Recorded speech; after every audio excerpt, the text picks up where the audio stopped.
How's it going, everybody? My name is Thomas Draven, back again for another video. I got a custom guitar from the 10S custom shop out of China, and I wanted to do a sort of review style type thing where I talk about the process of ordering this guitar and all of the specs that I picked out and the process of, waiting for the guitar and how it turned out, and if it turned out to be like a cohesive instrument or if it's just, some sort of young adult's childish nightmare of random specs that don't really make any sense together. Let's have a look at this 10S custom shop Ghost. I call it the 10S Lowlife though, because my band is called Lowlife Tea Party. If you didn't know, I'm in a band and we're called Lowlife Tea Party. You can check us out on Instagram at Lowlife Tea Party, or check us out on Spotify, iTunes, Apple Music, etc. And just go ahead and give us a listen, give us a follow if you feel so inclined. But this is my custom guitar. So my experience with the 10S custom shop in terms of ordering, I emailed them directly. One of the representatives got back to me and I said, okay, I wanted a headless guitar. He said, okay, well, we have these two shapes. Pick the one you like and we'll run from there. So I picked the one that I liked more, and then I gave him basically just like a bulleted list of all the stuff that I wanted. And it was a very sort of pragmatic sort of back and forth where he said, oh, well, we can't do this, or, rather than doing this, you might want to try this. It might be more comfortable that way. And, just clarifying certain details, like whether or not I wanted a poplar burl veneer, or if I actually wanted like an actual poplar burl top, which is something that we'll go into a bit later. But just clarifying little details like that in order to make sure that they know exactly what you want and get you the dream instrument that you've always been wanting. So again, here is the guitar, and I will quickly go through the specs that I chose for my custom guitar and the decisions that I made to sort of make it my dream guitar and what I really wanted out of this instrument. So I wanted a headless guitar because I think they're just way more comfortable and ergonomic and just crazy looking than the traditional sort of headed guitar, if you will. And I went with a roasted maple neck, basswood body, and we have a fan fret design, which means that it is 25.5 inches on the treble side and 27 inches on the bass side. That just gives you optimal tension in my opinion, because on straight fret guitars, I will play like heavier strings like 11 to 52, and sometimes that can be a little bit uncomfortable to play. If I'm playing for a long while, that can be kind of rough on my wrist. I feel like I get some inflammation every now and again. But with the fan fret design, I'm playing just a regular 10 to 46 set in E standard, and it is perfectly comfortable, and I won't riff on it about it too much. If you want more information about fan fret guitars, there are dedicated videos to that are probably way better than I could explain it, and I want this video to not be like half an hour long. We have jumbo frets, no inlays, and glow-in-the-dark side markers.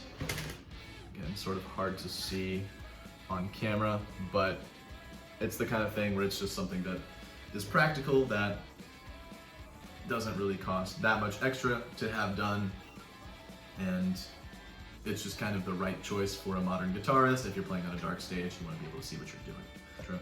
Set neck construction, which, this neck carve is just beautiful. The craftsmanship on this is just fantastic. Like the upper fret access is impeccable. I can get my index finger up to the 24th fret if I need to, which I don't think I ever would, but just in case I need to make that reach, it's there for me. Compound radius fretboard, we have 12 to 16 inches, just for more comfortable playing when I'm fretting down here, and if I'm doing soloing or anything up here, then it flattens out a bit. D-shaped profile, spoke wheel truss rod adjustment down here. Sometimes they just drill a hole straight down through here, and it's kind of not the most practical solution for truss rod adjustment, because you have to have like an extra long sort of Allen wrench or hex wrench style thing, and it's just not as convenient as this. Literally I could just jam like a screwdriver or a hex key or just any sort of like hard straight object in there and just sort of crank it, and that that's just way more affordable, way more practical in my opinion.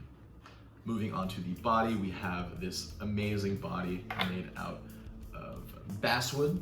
Additionally, we have these amazingly deep contours, and I really love this lighting because you can see, how it goes from this sort of flat top to this incredibly contoured sort of upper bout here, and it's just so comfortable to like rest your arm on while you're playing, and you don't have to worry about like bashing your forearm against it too bad, like you would with like just a flat bodied guitar.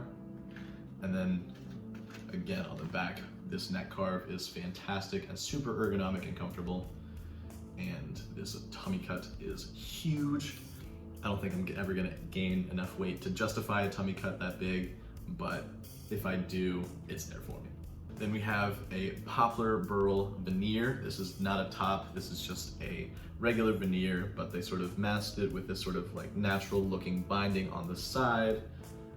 And yeah, it's just a thin sheet of poplar burl. I kind of almost prefer that because again, I don't want to have the poplar burl top affect the tonality of the basswood, and also it would probably be like way more expensive if I went with an actual top. So I was just like, screw it, we'll just go with a veneer because it looks nice, it looks really nice for a veneer, but it's not nearly as expensive.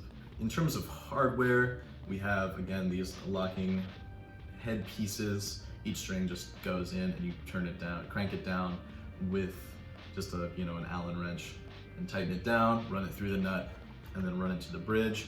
And each string has an individual saddle and individual tuner, so you can tune it up and obviously have the fan fretting. Then we have Tosin Abazi Fishman Fluence pickups. These pickups are fantastic. I will never be able to say enough about how amazing they are in terms of clarity and versatility. I mean, just Fishman pickups in general cannot be beat at all, ever, in my opinion. I mean, if I find pickups that are more versatile or more articulate, then I will swap them into all of my guitars, but as of now, I'm swapping everything for Fishmans, pretty much.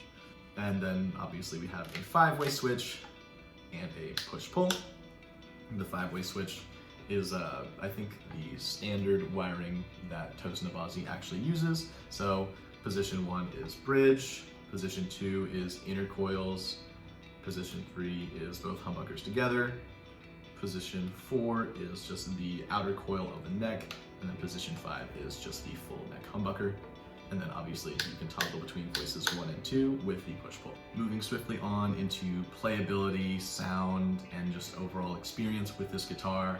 Let's start off with the sort of negatives, in my opinion, the stuff that kind of detracted from the experience, but I mean, nothing, spoiler, nothing was like, really that egregious.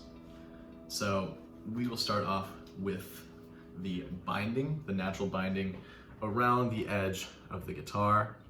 Kind of hard to pick up on camera, but it's just a little spotty in some areas. It's just a little rough. I mean, in terms of the finish integrity. I mean, there are spots where, like in this area, the blue kind of seeped through and it's not super clean. I mean, for the most part, it's pretty well done, but if, we're being transparent and you're looking at it with a fine-tooth comb, you will see that some of the blue dye from the top and the back has gotten into this nice natural finished natural binding. Moving on, we have something that was kind of annoying but not super crazy for me. When they sent me the guitar, it didn't have any strap pins. So obviously I have my strap on it now, and it's kind of locked in place, so that's why I didn't bother taking it off for the video. But these strap pins were not included with the guitar. They actually forgot to put strap pins on my guitar before they sent it. That being said, I emailed them back and said, hey, there are no strap pins on this. And they, the person I was talking to said, okay, just let me know what strap pins you would like and we'll send them to you for free.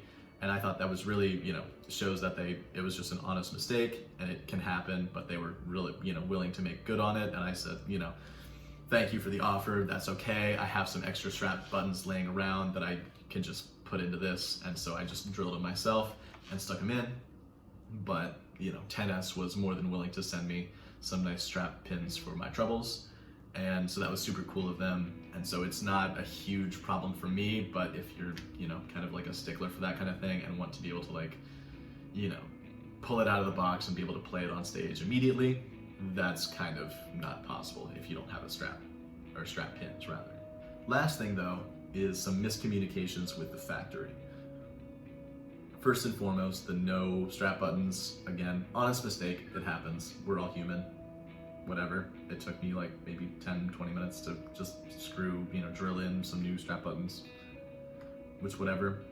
The only other thing that was a bit odd is that I thought I asked for a bolt-on neck, but when it arrived, it was a set neck. Now, some people might be upset by that, but personally, I'm kind of glad that it happened, because set neck construction is not something I'm super familiar with. I had a Chapman ML3 Pro Modern that had a set neck and I really enjoyed it. But that's the only experience I've had with like a set neck that has this like amazing contouring. Usually I'm a bolt-on kind of guy. But I'm glad that this turned into a set neck somehow. Again, I don't know how it happened because I swear I asked for bolt-on, but I'm really glad that it turned out to be set neck. So I guess I got kind of lucky there, but what I'm saying is that like you have to be very clear with what you want and make sure that they, you know, they understand that. If you're really set on, you know, something being a certain way, you know, if you open up your new guitar and it's set neck instead of bolt-on, but you really wanted a bolt-on, that's an issue. Not an issue for me. I don't really mind it much at all, but I can understand that being a problem for somebody else. And the last sort of con was that there were kind of a lack of consistent updates after a while. So early on, you know, nothing much had really happened, and then, you know, I got an update like, oh, yeah, we routed out the body, we cut out the body, or, you know, oh, we put on the poplar burl top, or we, you know, we dyed the top and all that. But then shortly after that, like, it just started becoming less and less. Like, I got like maybe a picture of the guitar with the neck bolted on, and then didn't really hear much for quite a while. And then I didn't really hear much about it until pretty much until it was done. I mean, there were a solid maybe 3 or 4 months, maybe like 3 months where I didn't hear anything about, you know, how it was going and everything like that. I think the last picture I got was like a picture of the neck mated to the body with the pickups routed out and like the switch and pot, the volume pot, you know, routed. So then after that, I didn't hear anything for 3 months and I got really worried, but then I got an email saying, oh, well, here are the finished pictures of your guitar, and it was this. And I was like, okay, I don't know how you guys wouldn't update me throughout the rest of that process. But I mean, I guess we got from point A to point B, so that's really what matters. Moving on to the pros of this guitar, this fantastic, amazing custom guitar that I designed with my custom specs and all that. First and foremost, it was very affordable. So affordable that I don't think I can actually say how much I paid for it, because I think 10S told me not to. The playability of this instrument is also another highlight for sure. I mean, I, again, could not be happier with the specs that I chose and the way they came together, because this instrument just plays fantastically. I have no complaints about the playability of the guitar. I mean, it sets up so well. The strings just resonate really nicely, and you can get like a nice low action. At first I was kind of worried about this bridge piece being kind of sharp and like uncomfortable to rest my hand on, but it hasn't been an issue at all so far. So far it's been treating me really nicely. The string changes are relatively fast. I was actually really impressed with the way that that turned out, because I've never really done too much in the way of, you know, string changes on headless guitars, but I was able to figure it out pretty quickly. And yeah, again, it went really smoothly, really well, and really fast, and you can just tune it right up and, you know, stretch your strings out a couple times, but then your guitar would basically stay in tune after that. The Fishman Fluence Tosinobazi pickups are fantastic, and they are my favorite pickups because they just sound so good. Usually for live performances, I'm just sitting on the bridge pickup most of the time, but when I'm writing or recording, you know, I can go to any one of these positions with the, you know, voice 1 or voice 2 of the Fluence pickups, or even, you know, the split coil pickup, split coil settings. All of them sound fantastic. All of them sound incredibly articulate, bright, just really pretty sounds. I mean, even the really heavy sort of chuggy stuff sounds really clear, really articulate, and just fantastic. Additionally, this guitar is insanely lightweight. It is very light. I mean, I could probably throw this around all day. I'm not really one for heavy guitars. I hate Gibson Les Pauls most of the time. I have a Gibson Les Paul and I really like that one, but most Gibson Les Pauls are too heavy, very uncomfortable to play for long amounts of time, and I just in general prefer lightweight guitars because they're just that much easier to play. Because if I'm standing on stage for an hour and a half or 3 hours, hypothetically speaking, I don't want to just, you know, I don't want to be sore the next day from my back because my guitar is, you know, super heavy. So super lightweight, amazingly comfortable contours. It looks fantastic. I mean, I just can't get over how blue it is. Blue is my favorite color. If you didn't know, my hair was blue for a minute, but it was dumb. So super pretty guitar. And finally, most importantly for me, the fretwork is impeccable and it plays really well. It sounds really good, looks amazing. Cannot complain there. I love this guitar so much. This is my #1 go-to guitar. If you see us live in Richmond, this is usually the guitar I'm going to be playing. And overall, I had a great experience working with 10S with their custom shop, and I believe, truthfully, that I will be working with them again in the future. This is my custom guitar. Love it. Can't say enough good things about it. I've already said a lot of amazing things about it, but don't have to take my word for it. If you want a custom guitar, go ahead and order one. It's worth it. It's worth the wait. It's worth the money. And I think you'll be very impressed with what you get. But I'm gonna try and wrap this up as fast as possible because this video is probably gonna be stupid long anyway. So, this is my guitar. Hope you've enjoyed. Feel free to like, comment, and subscribe if you feel so inclined. My name is Thomas Draven. Have a wonderful day. Peace.